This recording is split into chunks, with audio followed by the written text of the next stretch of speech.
Welcome back. We are in The Body Keeps the Score, an excellent book. Scott and I are diving into really just the highlights because there are a lot of trauma stories in here. So we just want to share the major pieces of this. We are in part 5, which is the different paths of recovery. Basically, the major strategies that Dr. Vanderkolk himself uses. One writer said that he's got like this menu options.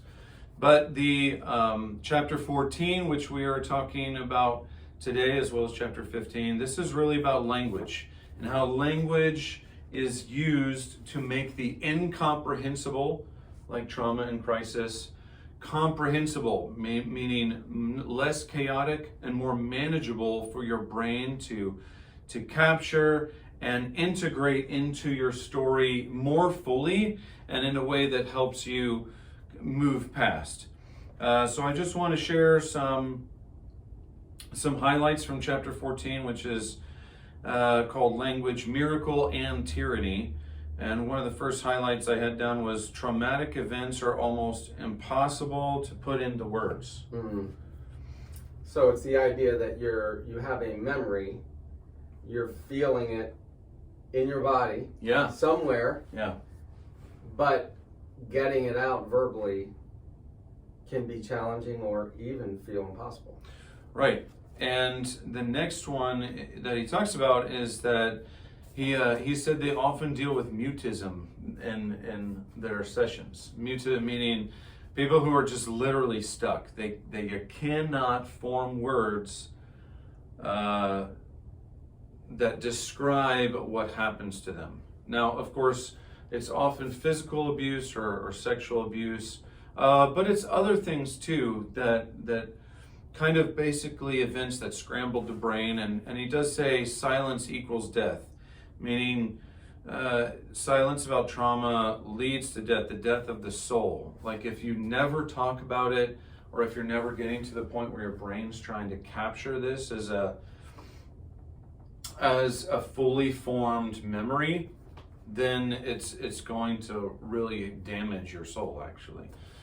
So in trauma, we go into fight or flight mode or freeze, which shuts down the part of our brain that we use for words. Yeah. And so while we have the experience, yeah, we kind of are stuck in time and have a hard time putting words to that because that part of the brain was shut down during trauma so that we could survive. Right, so we could survive and still be living, although much less so, because it's kind of we're kind of a prisoner to it at this point. And he does say, they're emotions that are just too painful for words. It doesn't feel like saying that hurt. I mean, you could stub your toe on a chair and someone who has gone through major abuse can say that hurt. And that's not even close to the same level of extremity. So that's one of the major facets that he talks about, is trying to put emotions and feelings into words and acknowledging them, because again, the body will hold on to them. The body holds on to the emotions even if you don't ever say them out loud. That's right. And I believe in the next chapter that we're about to touch on with EMDR, he says that even people who just show up for some kind of talk therapy benefit by at least 30 to 35%. And I imagine that's because they are being invited to put words. It's not that they can't physically speak, and if guided in the right way, they can put words. Yeah. But think about that. If you just show up to therapy, 30% of people who do that and put words to what they're feeling will experience a benefit from that. And it's also from the community itself. You're now in a place where people are responding to your emotions in a healthy way, and they're creating a safe space so that you are allowed to now kind of come down off the emotional ledge to be able to breathe through, if you will, proper language for what you had been feeling. And it does say, trauma keeps you, I think it's, what does it say? Trauma radically changes people, and where people don't even feel like themselves anymore. And being in community can reshape your life, so that way it's not just defined solely as the trauma. It can be now defined by community again, which is why so many people feel so strongly about their AA group or their CR group. That's what I was just going to say. You go to a group like CR, AA, NA, and you may have never put words to your trauma, but now you're sitting around listening to other people put words to their trauma. Yeah. And it basically gives you a picture of what could be true of you. They're doing it, I can do it too. Yeah, especially hearing every other week at CR someone's story that gives you more and more language how you could put it in your own story too. Yeah.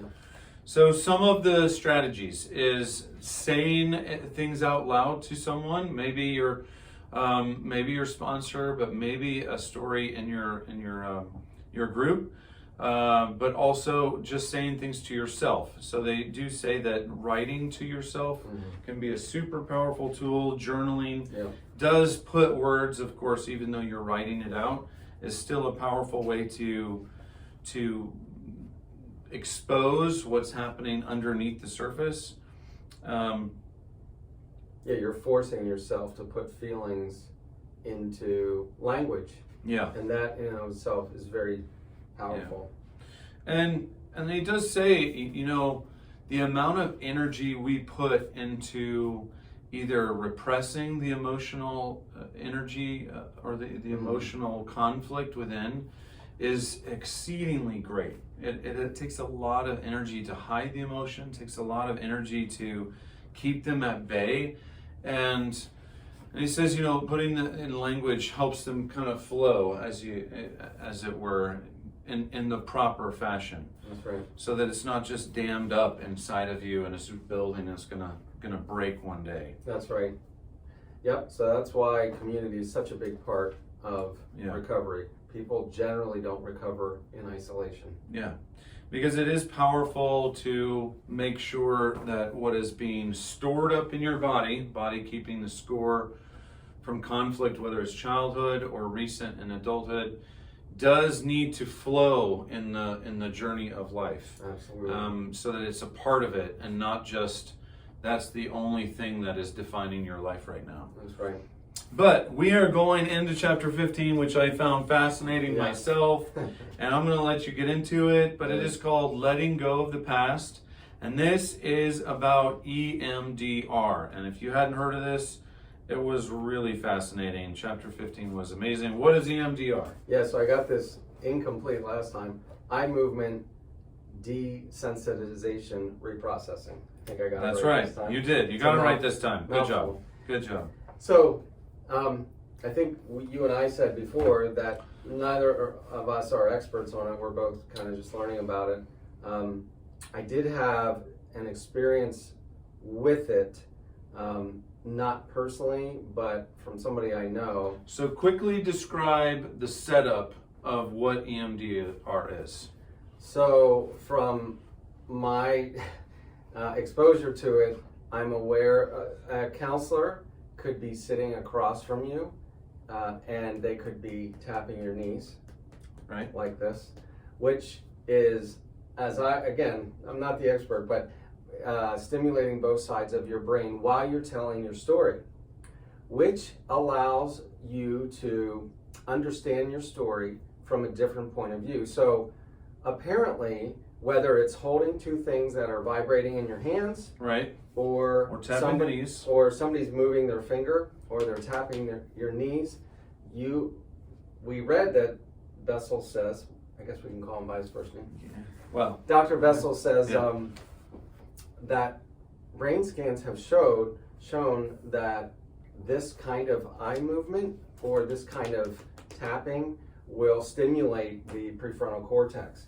And so you're stimulating part of your brain, you're telling your story, you're also viewing your story in the past, recognizing that it is past, and perhaps also seeing it from a different point of view.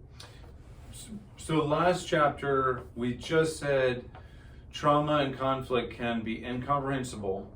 So how does EMR, because we just said you might not have language, but now we're saying in EMDR you do say things. So what's the difference? Yeah. Let's ask Bessel.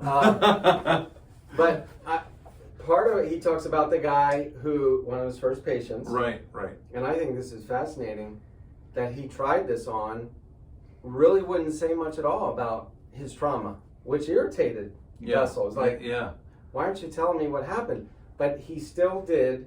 I can't remember. I think with his fingers. Just his fingers, going from one side of the face to the other. And so the client was not really processing out loud, in this case, much of what he was experiencing. In fact, he was irritated with Bessel. Yeah. However, it was clear that this gentleman was experiencing physiological. Right. During this, he was reliving some. You're supposed to recall. You're basically supposed to reimagine what happened, even though it's super painful to basically relive what went on. That's right. And so, even though for whatever reason, the interaction between Bessel and the client wasn't a positive one, by the time it was done, the gentleman looked at him and said, "While he wouldn't recommend him to anybody else, he said, I feel better."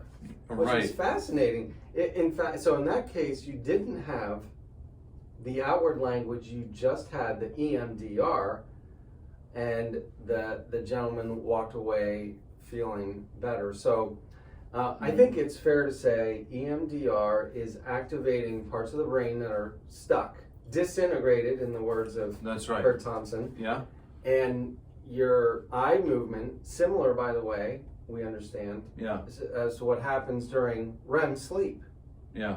Your eyes are moving quickly, and your brain is taking fragmented memories and putting them together into a more cohesive and maybe even a more accurate memory. So, for example, it could be in EMDR that an adult is remembering something that happened to them as a child. Right. And as their brain is now being activated physically by finger, by tapping, by the vibrating, they're now processing that story in such a way that they're an adult and they're able to say, yes, this happened to me. I was the victim, but it wasn't my fault.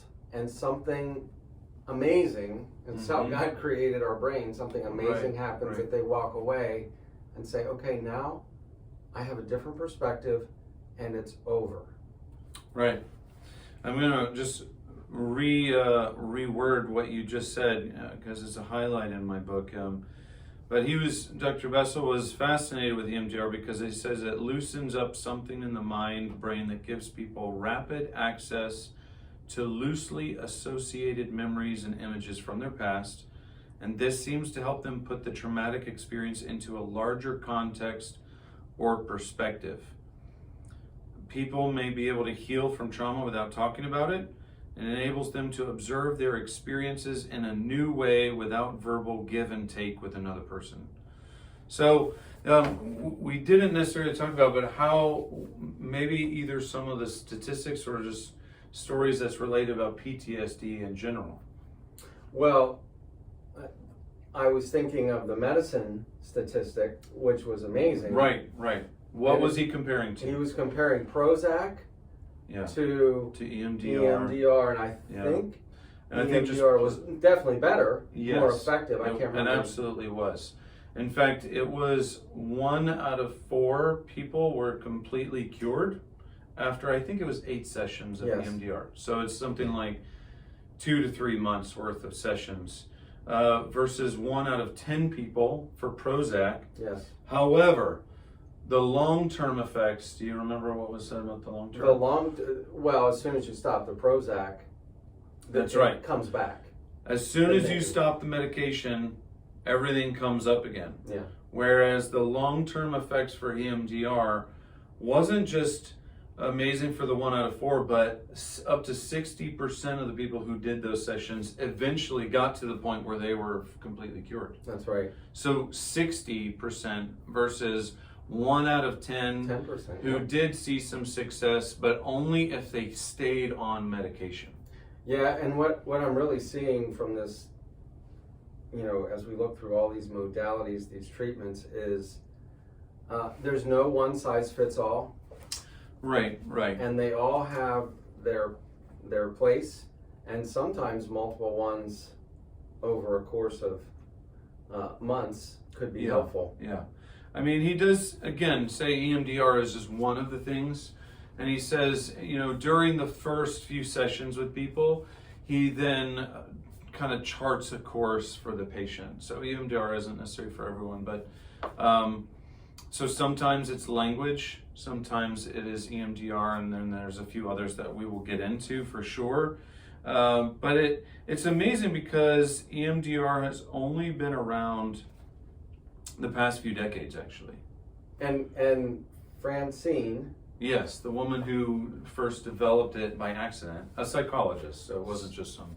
She was, as I recall, on a walk and processing some bad mememories, but That's right. For whatever reason, it doesn't say there. Yeah, it doesn't say how. She was in a park, and I think that she was just looking all over at the different things in the park, and she noticed that her stress level went down. She felt much better. Even though she was thinking through a lot of trauma. It sounds like she was actively doing quick eye movements back and forth. Maybe more so than... It's interesting when you run or when you go for a walk or when you drive. You ever hear, I thought of this morning, people say, man, I love to go for drives. And when you drive, obviously you're doing this. You're looking in the mirror, you're looking in the ahead, you're looking on the side mirror, you're looking at the advertisements maybe. So your eyes are definitely moving all and over you're the place. thinking. Yeah. You're thinking. Yeah. So I do wonder, running is similar, especially when you run outside, you're walking. But that's how this was originally developed. So, and then next time, I do think EMDR and what we'll get into next time, yoga. Yeah. It strikes me that those two in particular, as well as community. And then he does get into a fascinating one a few chapters down about with drama, using drum, I'm trying to remember. There's different things like dance and drums, rhythmic music, stuff like that. But again, it is to create one narrative. Yeah. Meaning your memory of trauma is not the only thing that is just flashing in your system, in your brain. It is just part of your narrative.